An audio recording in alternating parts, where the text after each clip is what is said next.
In my first video about LA Transit, I suggested that LA needs to improve the line speed on its A&E light rail lines if it stands a chance to draw in riders. This drew some discussion and criticism in the comments section, with people making the case as to why frequency is much more important than line speed. So today, I want to unpack this and see which is more important, and more specifically, conclude what LA's next move should be. The first thing we need to establish is that while frequency and speed are two very different concepts that each have their own processes in improving, they contribute to the same factor: time. Now, it is true that increased frequency is also for the purpose of increasing capacity, which for a system like the London Underground is a deeply important issue. However, LA's concern right now is absolutely not capacity. Time is what's at stake here. Metro journeys in LA take a really long time as compared to driving, which is a big reason as to why people don't use the metro. The frequency argument is that people are waiting too long at stations, and the speed argument is that the actual onboard journey time takes far too long. So ultimately, this comes down to math, and it gets pretty complicated. Let's start with the easier of the two to understand: frequency. It's easy because this applies to all stations and journeys equally. If the frequency is every 10 minutes, like how it is on the A&E lines, the average wait time will land at around 5 minutes, as sometimes you'll get to the station just as the next train enters, and sometimes not long after the last one left. So naturally, the average wait time will fall onto the median time. This also applies to people making transfers, as they'll have to wait on a second platform. So if the two lines a passenger takes on their journey each have a headway of 10 minutes, then the average aggregate wait time is 10 minutes, 5 to board the first train and 5 to transfer onto the second. But worth noting, as the law of averages goes, half the journeys made will have a wait time of more than 10 minutes. Meaning, a passenger one day might only have to wait an aggregate of 7 minutes, but the next day wait 15. A 10-minute frequency for each line can be problematic because even with an average wait time of 10 minutes, a commuter will have to account for the worst case scenario and factor in 20 minutes of journey time. And remember, that doesn't include the actual train ride. This means that even if the onboard ride time is, say, 20 minutes, the passenger has to plan for a potential 40-minute journey. And this, of course, doesn't specify how such a dramatic fluctuation in journey time from day to day can also be a source of frustration. So as you can probably tell, low frequency can seriously deter potential riders. Increasing frequency is also very straightforward. You increase frequency by adding more trains onto the line. Again, this applies to all journeys, no matter the length or location along the line, equally, which is a huge benefit. There are also a couple of caveats. The primary one is that the more trains you add, and the higher frequency you achieve, the more the law of diminishing returns applies. Going from 4 trains per hour to 5 trains per hour will save you 5 minutes, but going to 8 trains per hour to 9 trains per hour doesn't even save you 1 minute. This especially matters in terms of budgeting. Going from 6 to 7 trains per hour on LA Metro, at Reddit and I's best estimate, don't worry, we used real data, would cost $3 million for the train and $3.7 million a year in running costs, which we would expect to increase over time with inflation. This seems like a pretty good investment for saving what would be 90 seconds on everyone's journey time. But this is just going from a train every 10 minutes to every 8.5 minutes, which is still pretty infrequent. What if we wanted it to be every 3 minutes, or 20 trains per hour, which is pretty standard for world-class metros? Well, if starting at 6 trains per hour, then at least 14 train acquisitions would have to be made. That's $42 million. Running costs, that would be at least $51.8 million per year, and this would likely go up much more dramatically as compared to just the one additional train purchase as previously mentioned, due to the way inflation works. While $100 million doesn't seem so bad for having trains really often, that's just the first year. 5 years down the line, that will swell up to a $322.5 million investment at 0% inflation. Remember, in just 5 years, and that will only continue to increase as the years go on. However, simply cutting back trains to every 5 minutes instead of every 3 minutes, then you're looking at $18 million in train acquisitions and $22.2 million per year in running costs, which is way less than half the costs. In other words, the 2 minutes being saved by going from 5-minute headways to 3-minute headways costs more than going from 10-minute headways to 5-minute headways and saving 5 minutes. The law of diminishing returns is indeed brutal. So what about speed? How can we calculate the risks and rewards of that? Well, it's a lot more complicated, and essentially for one reason. As I talked about in my first LA Metro video, The problem with the E-line isn't how fast a train can go at max speed. It was the average speed that lets the service quality down and hampers ridership.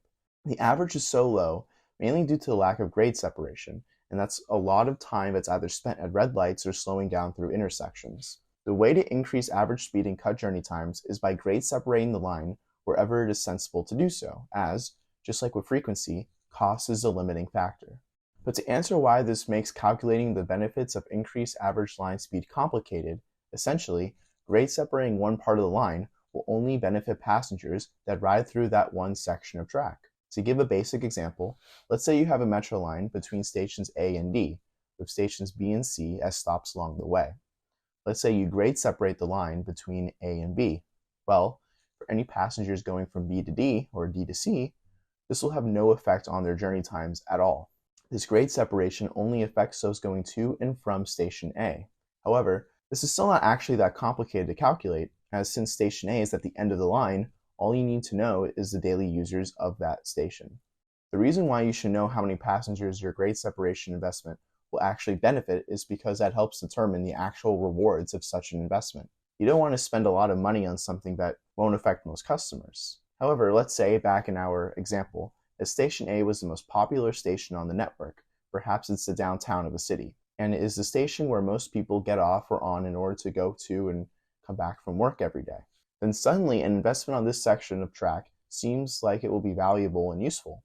And the other factor is how many more people will now use that section of track that weren't previously because it is now much more convenient to do so. How many people that lived near Station D thought it was too timely to get to downtown via metro, but now will take it due to the reduced journey times?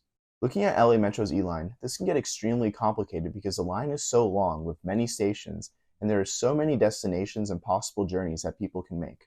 A grade separation between Expo and Western and Expo and Crenshaw is really difficult to calculate in terms of how many passengers will benefit and how many new passengers it will attract. You can't just look at the passenger numbers of each station, as many passengers will ride through the section without getting on or off. And there isn't any good data for knowing where people go either, unlike in London, for example, as riders don't have to tap out on Metro, but let's be honest, plenty of people don't tap in either. So essentially, we are left to make our best guess in terms of the benefits to be had from any one grade separation project, which isn't actually so bad. I think if you get enough people out there to investigate, after a while you can come up with which sections of track are the more heavily used ones, but it definitely isn't very scientific. In terms of cost, what's good about grade separation is that it's one project that starts and finishes, and doesn't add on crazy yearly running costs like how adding trains and increasing frequency does. Meaning, once that money is spent, then that's it. It doesn't drag on forever and continues to become more and more expensive. And also, unlike frequency investment, the law of diminishing returns doesn't apply. Saving 3 minutes on a project in one location won't take away from the 3 minutes taken away on another project somewhere else on the line. Nor will that second project have to be so much more expensive by the nature of there having already been a first project. With frequency, beyond a certain point, heavy investment has to be made for a minimal difference. But for grade separation, each project is independent of one another. And until the entire line is eventually grade separated, investment doesn't have to exponentially increase. Theoretically, you could do the most expensive projects first and save the cheaper ones for last. I don't know why you do that, but you could, which is simply not possible in the realm of frequency. Anyways, let's look at an interesting example.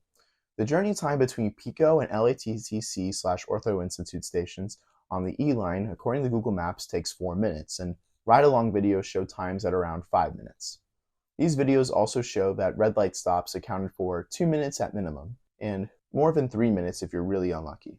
Meaning that grade separation via tunneling or otherwise on Pico Boulevard, Venice Boulevard, and Washington Boulevard will knock out 2 to 3 minutes of journey time. But of course, this would be extremely costly. For example, the grade separation at Florence/Centinela on the K-line was expected to cost $300 million. Something is seriously wrong here. The regional connector, in comparison, was $1.8 billion, with COVID contributing to some of that. And they built a 2-mile-long tunnel through hilly downtown, built 2 new stations, and moved one underground. There are also other grade separation projects in LA right now that are much less expensive, so this really surprises me, but sure, let's say that this project would be $500 million. Well, one cool thing is that this would also benefit the A-line that shares the track in this section, so that definitely makes this already a much more worthy investment. If we were to shave off 3 minutes from both of these lines using increased frequency, meaning going from 10-minute to 7-minute headways, it would require adding 3 trains per hour per line, which is $18 million for acquisition and $22.2 million a year in operating costs. Although, as mentioned, this will grow. However, average wait times, rather than longest possible wait times, only actually goes down by 90 seconds in this scenario. That's the other thing about frequency versus speed.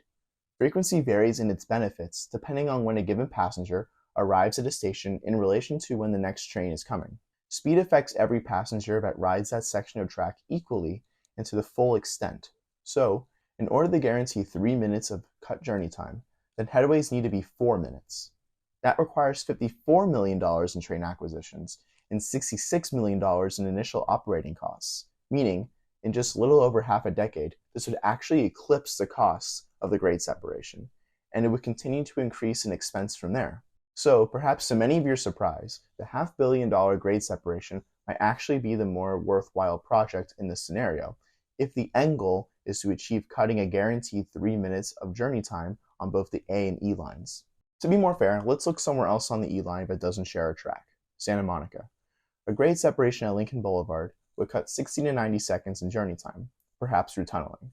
But this would also likely have a price tag in the hundreds of millions, and would only benefit passengers going in and out of Santa Monica, which is significantly more limiting than in the previous example. In this case, in terms of frequency, 7-minute headways would have to be reached to guarantee 90 seconds of cut journey time, but this time only on the E line, though benefiting the entire line. So this would be $9 million in train acquisition and $11.1 million per year in initial operating costs. So in this scenario, frequency certainly gets the upper hand, and this pattern goes for pretty much the entire line outside of the previous example. So at the current moment, frequency is the answer when it comes to LA improving journey times on the A and E lines in most scenarios, mainly because the frequency is just so low. However, we were still able to identify one section in which grade separation actually seemed like the better approach, but only because that section exposes the high cost of adding trains at a certain point. Meaning, LA would do best to prioritize frequency right now, but eventually this will reach a tipping point. When is that? It seems that this will be once headways get to around 5 minutes, or 12 trains per hour. This would cut journey times across the board by 5 minutes maximally and 2.5 minutes on average, at a cost of $18 million in acquisition and $22.2 million per year in initial operating costs for each line. To gain another 90 seconds from here, which is the average time saved from a level crossing grade separation, would require 30 trains per hour, which would be over 100 million in the first year and starting at 66 million per year after that until inflation hits. Even for 24 trains per hour, which is a typical world-class metro frequency, this would be 80 million in the first year and initially 44 million per year afterwards, all to go from 5 minutes to 2.5-minute headways and only saving slightly more than a minute in average time saved. At that point, it's definitely better to invest in the infrastructure rather than eke out more trains. Another factor here is that at this point of above 20 trains per hour, facilities would likely have to be upgraded in order to house that many trains, and that can cost upwards of $1 billion. So frequency mostly is better up to 12 trains per hour, or a train every 5 minutes. After that, it's probably grade separation that's more beneficial. It's no hard line, but that's likely the best and easiest way to look at it. Thanks for watching. See you next time.